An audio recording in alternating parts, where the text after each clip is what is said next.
Si të sillem me burrin tim kur i flas për fe ai vet në vrikosit.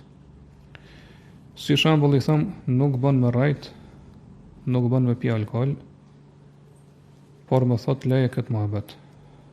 Sarqet të flas për fen vetëm në vrikosit.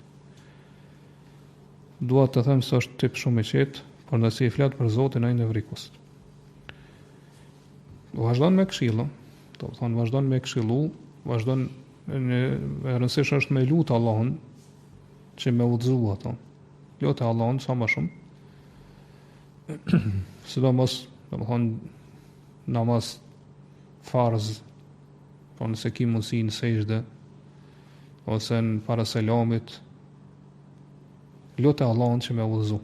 Pastaj namaz të natës nëse fal, pra pjesën e tretë natës. Ka se Allahu i rrotullon zemrat. Allahu i rrotullon zemrat. Po përdej se Allah ka rrotullu zemrat e sahabeve që kanë qenë shirk edhe kanë hinë islam, atër për Allah është e letë pra edhe me rrotullu zemrën e burrit tonë, prej kësaj gjendje me bë besimtar të mirë dhe devotshëm. Edhe nuk do të qysh thamë gjatë dersit me pa këtë gjë që është diçka e largë e realizueshme.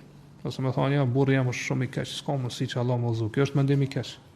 Nuk vjen me pas këtë mendimi për Allah, do të më pas mendim të mirë dhe pozitiv që Allahu, do të thonë, nëse ka hajër të burrit, ka me udhëzuar. Edhe nëse sa do pak që ka hajër, po Allahu udhëzon mirë, po do të thonë nuk do të me përshpejtu përgjigjen e lutjes.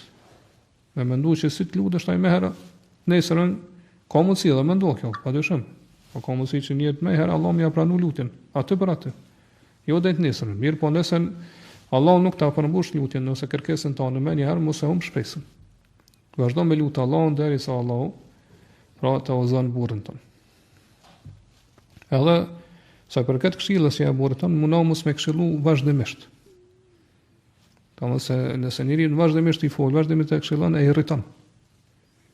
Edhe po çush edhe pas ka ndodhur ty, ka ndodhur të tjerëve, të cilët domthon nuk kanë pas kujdes se si po jo bojnë davet të tjerëve, si po i thirrin në fenë e Allahut. Kjo se zakonisht ndodh fillestarëve, të cilët domthon sa në fillim kur të nisën me praktiku fen, mendon tash se krejt njerëz do të më konë sikur ai.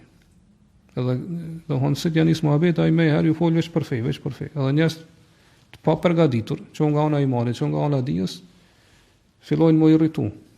Edhe zonë me nguhish. Edhe nëse ka mirë, ata se dëgjojnë, se ju shka nervë. Ose thonë që janë nisi kjo apet me këtu. Të më thonë, nuk do të mja urënu njerëzve kështu kaqë shumë.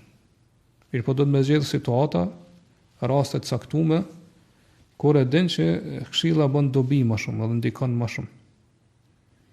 Pra për shembull në rast kur ai është i gëzuar shumë, ose në rastin tjetër pra kur i ka ndodhur një vdekje në familje ose dikun, do të më shfrytëzuar rastin që pra mi priasoj me përdor ato si vegës, to pe aty mu kap edhe mi hin temë edhe mi fol.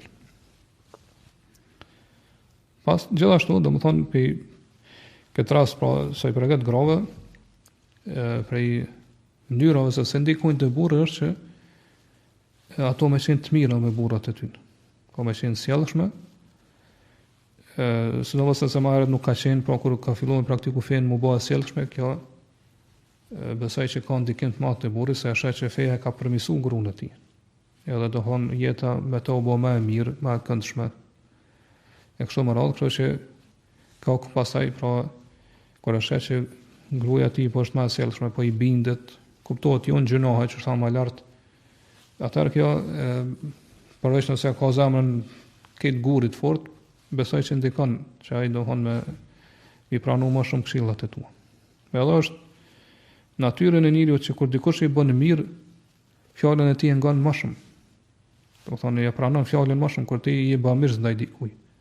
Prandaj nëse ti sillesh mirë me burrin tën, atëherë fjala ka më ndikuar më shumë te ai. Fjala jote ka më ndikuar më shumë te ai.